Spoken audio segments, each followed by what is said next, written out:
Good morning students. जैसा कि आप लोग जानते हैं कि अपनी first unit of thermodynamics complete हो चुकी है। Physical chemistry thermodynamics first unit complete हो गई है और आज हम स्टार्ट करेंगे सेकेंड यूनिट फिजिकल केमिस्ट्री की, जो कि है थर्मोडाइनमिक्स सेकेंड। जहां हमने फर्स्ट यूनिट को ख़त्म किया है उसी के जस्ट आगे से सेकेंड यूनिट जो है स्टार्ट होती है और ज़्यादातर ये यूनिट एंट्रोपी का ही इसके अंदर पार्ट है। ज़्यादातर कार्नोट साइकिल हमने फर्स्ट यूनिट में करी थी। तो यहाँ पर जो फर्स्ट टॉपिक है वो है द कंसेप्ट ऑफ एंट्रोपी, यानी हम एंट्रोपी की संकल्पना यहाँ पढ़ रहे हैं।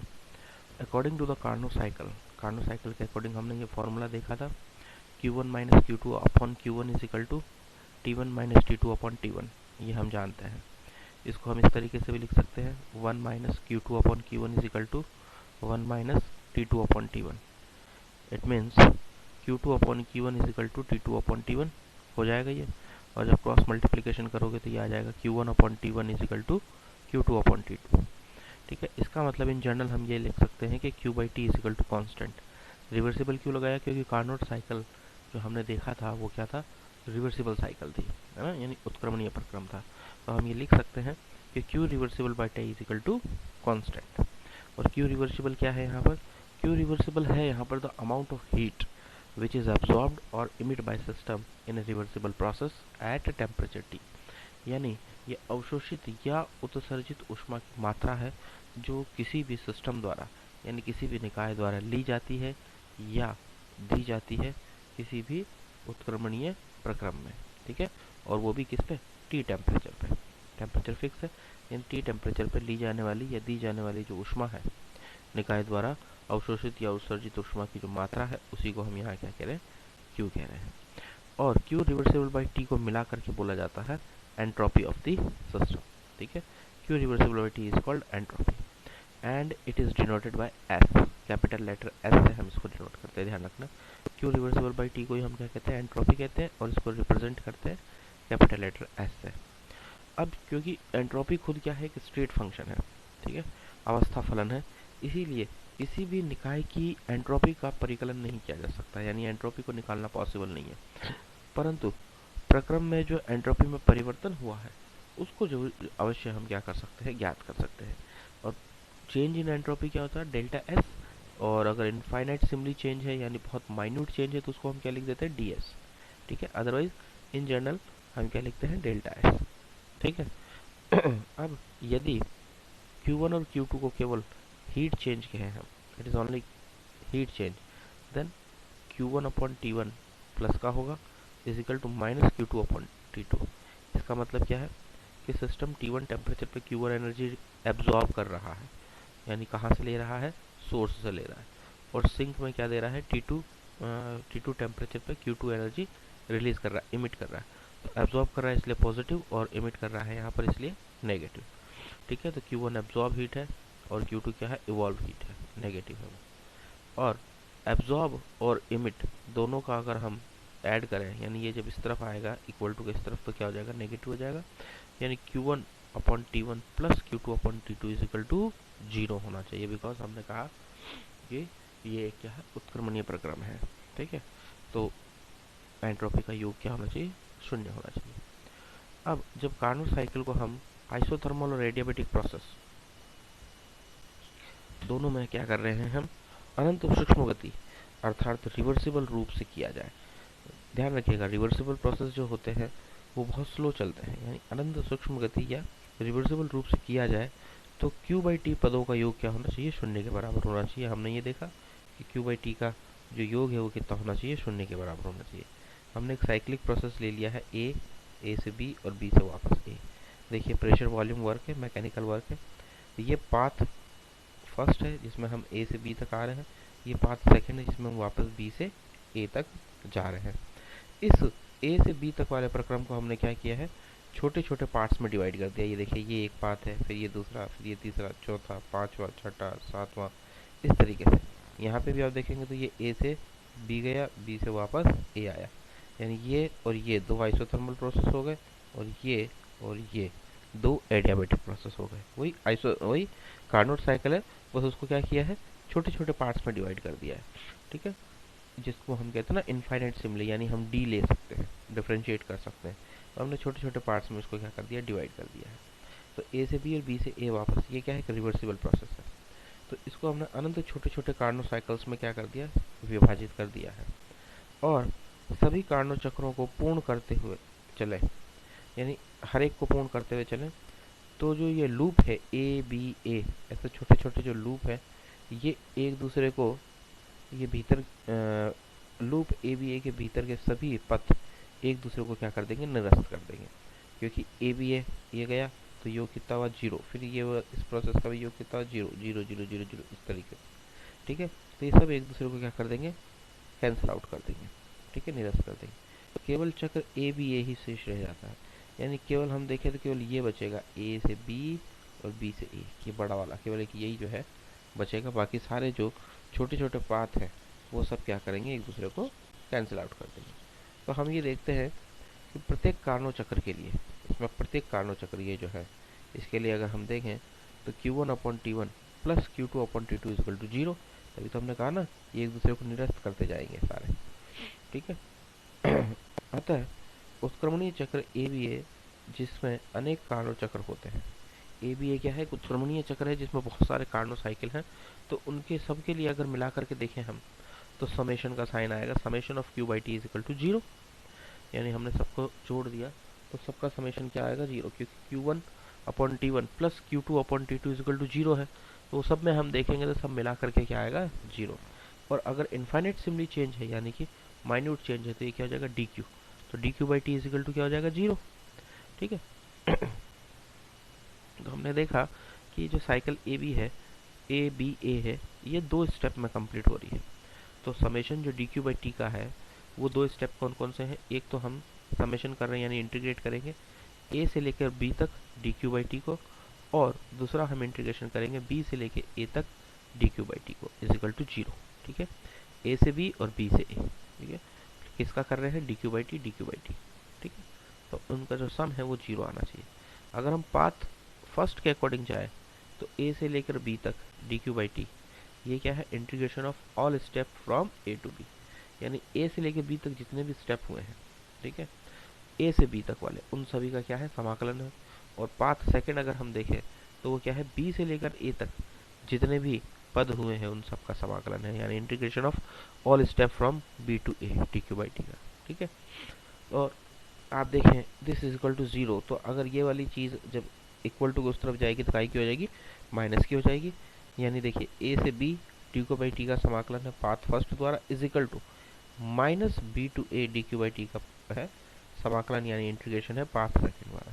तो इसकी वैल्यू और इसकी वैल्यू क्या आती है, इक्वल आती है, तभी तो इनका जो सम है वो क्या आता है, जीरो आता है।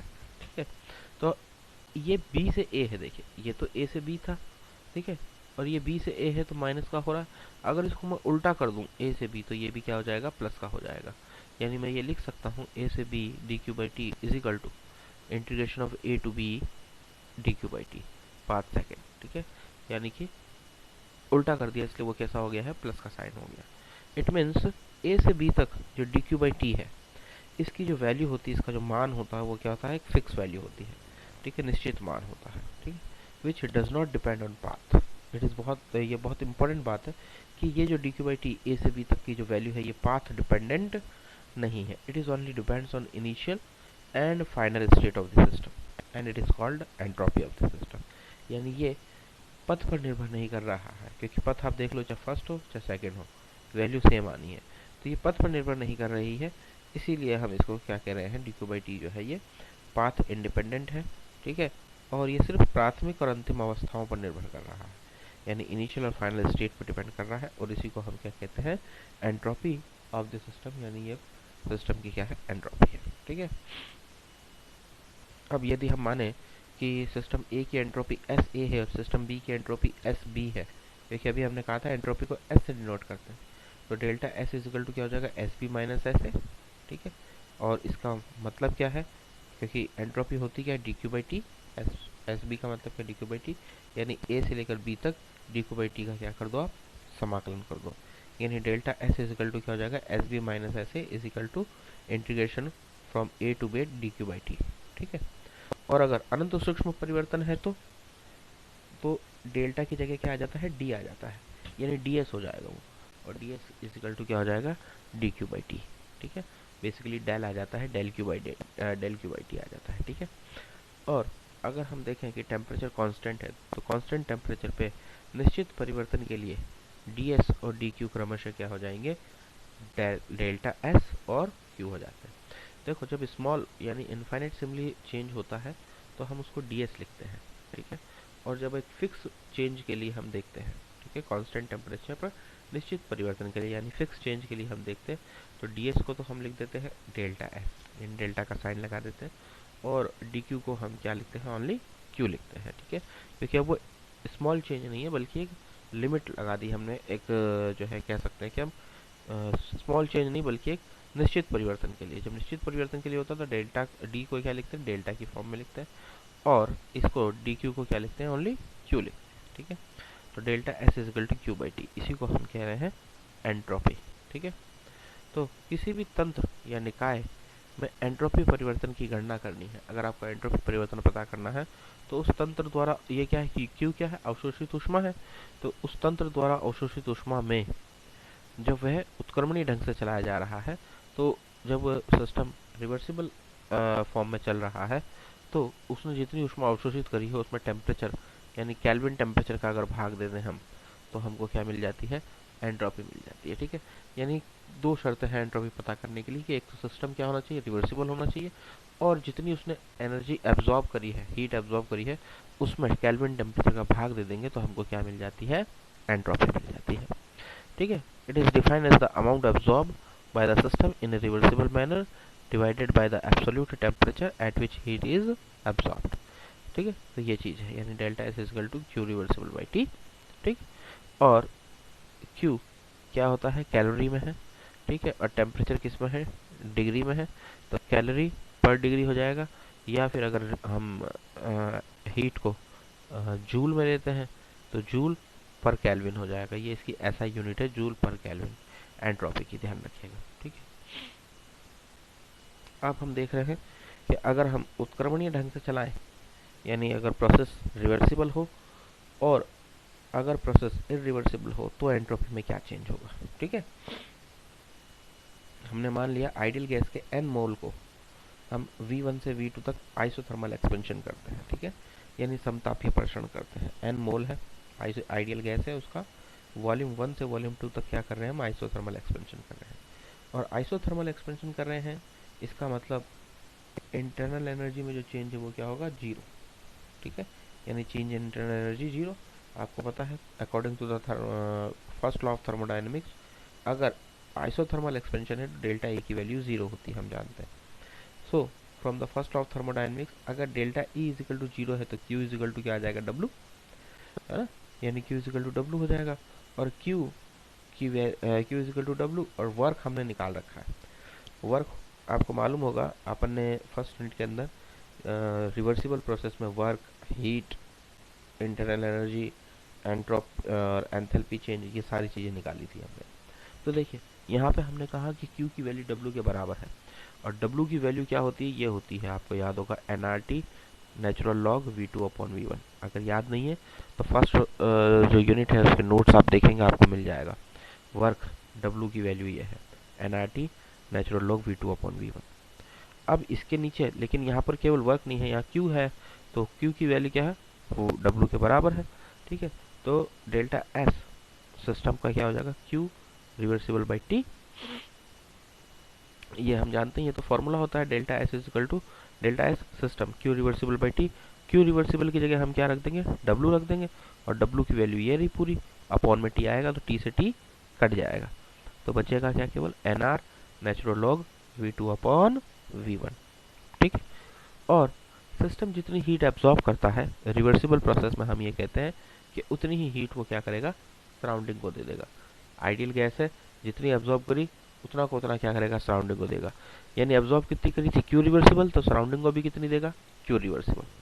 तो एब्जॉर्ब जो एंट्रोपी अगर हम देखें तो वो क्या थी, क्यू रिवर्सिबल बाई टी, तो सराउंडिंग में की भी एंट्रोपी क्या हो जाएगी, Q reversible by T, but minus का साइन आ जाएगा, क्योंकि सिस्टम की जो एंट्रोपी है वो पॉजिटिव साइन में है, यानी कि वो एब्जॉर्ब हो रही है, और हीट एब्जॉर्ब हो रही है, और जो सराउंडिंग की एंट्रोपी है वो माइनस में है क्योंकि सिस्टम सराउंडिंग को हीट दे रहा है। ठीक है, तो डेल्टा एस सराउंडिंग कितना हो जाएगा, minus D Q by T. तो total delta S is equal to क्या हो जाएगा, delta S system plus delta S surrounding. Delta S system कितना था, प्लस का क्यू रिवर्सिबल बाई टी, और डेल्टा एस सराउंडिंग कितना है, माइनस का क्यू रिवर्सिबल बाई टी। तो ये देखिए इक्वल टू जीरो, ये अपने आप आ गया कि इक्वल टू जीरो होता है। इसका मतलब इन रिवर्सिबल आइसोथर्मल एक्सपेंशन यानी उत्क्रमणीय समतापीय प्रसारण में the total entropy change of system and surrounding is zero.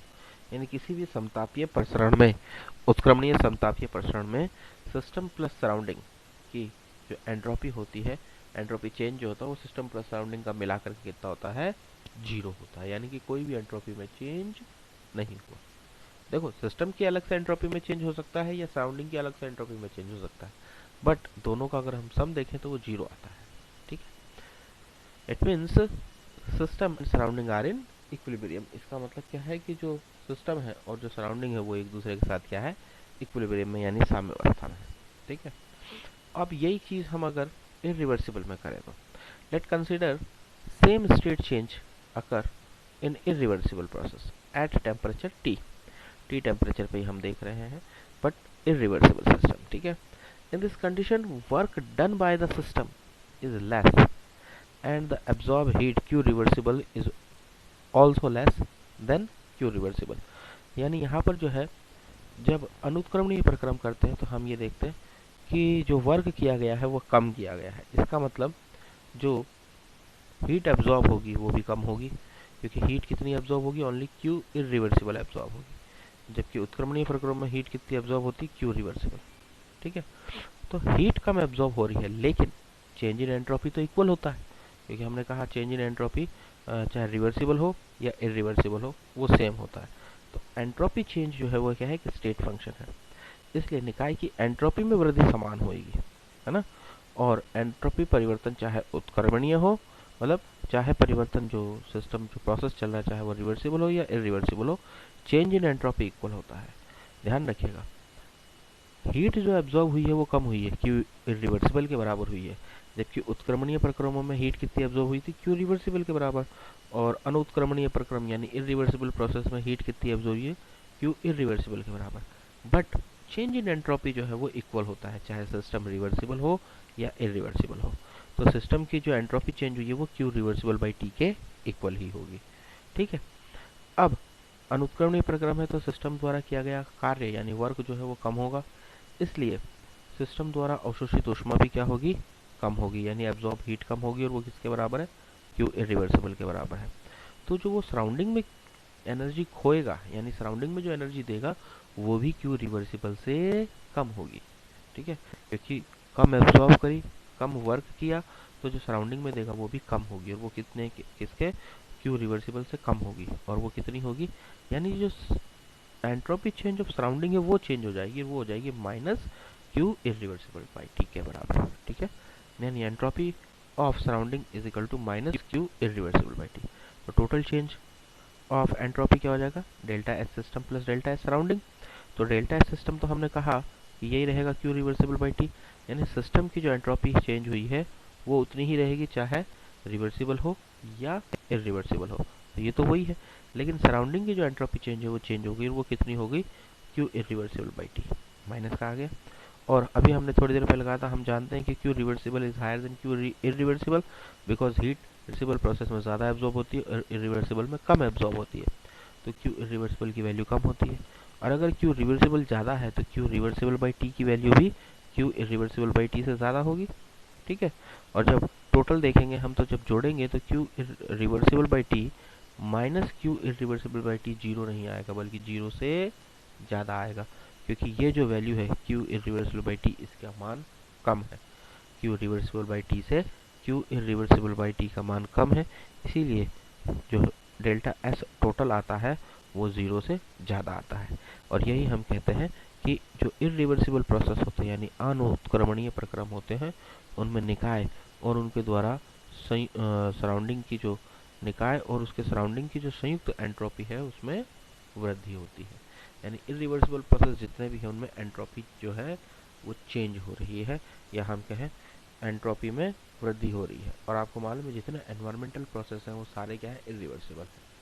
इसीलिए हम कहते हैं कि यूनिवर्स की एंट्रोपी लगातार बढ़ती जा रही है। ठीक है, आपको याद होगा सेकंड लॉ ऑफ थर्मोडायनेमिक्स का एक ये स्टेटमेंट भी है, the entropy of universe is continuously increases, यानी कि ब्रह्मांड की जो एंट्रोपी है वो लगातार बढ़ती जा रही है, क्योंकि सारे प्रोसेस कैसे हैं, इरिवर्सिबल। और हमने देखा कि इरिवर्सिबल प्रोसेस में डेल्टा एस टोटल जो है वो 0 से ज़्यादा आता है, यानी एंट्रोपी बढ़ती जा रही है। ठीक है, तो delta S system plus delta S surrounding is higher than और equal to 0, so delta S universe is higher than और इक्वल टू 0।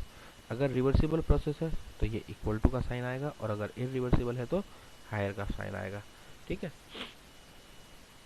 इसका मतलब हम ये कह रहे हैं कि रिवर्सिबल प्रोसेस में सिस्टम और सराउंडिंग की टोटल एंट्रोपी कांस्टेंट रहती है, जबकि इरिवर्सिबल प्रोसेस में सिस्टम और सराउंडिंग की टोटल एंट्रोपी बढ़ती जाती है। और सारे जो नेचुरल प्रोसेस है यानी प्राकृतिक प्रक्रम है वो स्पॉन्टेनियस और इरिवर्सिबल होते हैं। इसीलिए हम कहते हैं कि यूनिवर्स की एंट्रोपी लगातार बढ़ती जा रही है। ठीक है, और यूनिवर्स की जो टोटल एनर्जी है वो तो कांस्टेंट है, क्योंकि एनर्जी को हम क्या करते हैं, एक फॉर्म से दूसरी फॉर्म में कन्वर्ट कर सकते हैं सिर्फ। ठीक है, उसे ना तो क्रिएट कर सकते हैं और ना ही हम नष्ट कर सकते हैं। ये आपको मालूम है, nor be created nor be destroy. ठीक है, तो ये फर्स्ट लॉ ऑफ थर्मोडायनेमिक्स है। ये हम जानते हैं कि यूनिवर्स की एनर्जी जो है टोटल वो तो कांस्टेंट है, बट जो एंट्रोपी है वो लगातार बढ़ती जा रही है। ठीक है, for irreversible process we know that Q reversible by T is higher than Q irreversible by T, so delta S system is equal to Q reversible by T. ठीक है, और क्यू रिवर्सिबल बाई टी को हम क्या लिखते हैं, delta S लिखते हैं, तो क्यू रिवर्सिबल इक्वल टू क्या हो जाएगा, टी डेल्टा एस हो जाएगा। ठीक है, ये हो जाएगा, तो इसको हम ये लिख सकते हैं, डेल्टा एस सिस्टम को हम यहाँ लिख सकते हैं, T delta S system is higher than Q irreversible. ठीक है, सिस्टम, तो इसी को हम क्या कह रहे हैं, क्लॉसियस इनइक्वालिटी भी कहते हैं, ध्यान रखिएगा। This is also called Clausius inequality. ये भी एक टॉपिक है आपके कोर्स में जो है क्लॉसियस इनइक्वालिटी। जो यहाँ पर जो हमने ये पढ़ा है पूरा यहाँ से उत्क्रमणीय अनुप्रयोगों में एंट्रोपी परिवर्तन, ये बेसिकली क्लॉसियस इनइक्वालिटी के बारे में ही हम पढ़ रहे हैं पूरा। ठीक है, इसी को हम कहते हैं क्लॉसियस इनइक्वालिटी, यानी क्लॉसियस असमानता है ये। ठीक है, उसके बाद में है एंट्रोपी ताप और आयतन के फलन के रूप में, यानी entropy as a function of temperature and volume. और एक चीज़ आएगी entropy as a function of temperature and pressure. ये दो बड़ी बड़ी डेरिवेशंस हैं आपके सिलेबस में और बहुत इंपॉर्टेंट है दोनों, इनमें से एक ज़रूर आती है। पर ये अपने आप में एक बड़ा टॉपिक है, आप देखिए 4 या 5 पेज की डेरिवेशन है ये, तो इसको जो है करना मतलब आज की क्लास के साथ में करना थोड़ा सा मुश्किल है, क्योंकि कंप्लीट नहीं हो पाएगी फिर, है ना, और टाइम ज़्यादा हो जाएगा। तो इसको हम कल करेंगे, और उसके बाद में जो नेक्स्ट है एंट्रोपी ताप और दाब के फलन के रूप में, यानी entropy is a function of temperature pressure, ये और नेक्स्ट क्लास में करेंगे हम। ठीक है, तो आज हम इतना ही करेंगे, तो कल हम स्टार्ट करेंगे यहाँ से, यानी entropy as a function of temperature and volume. Okay, thank you.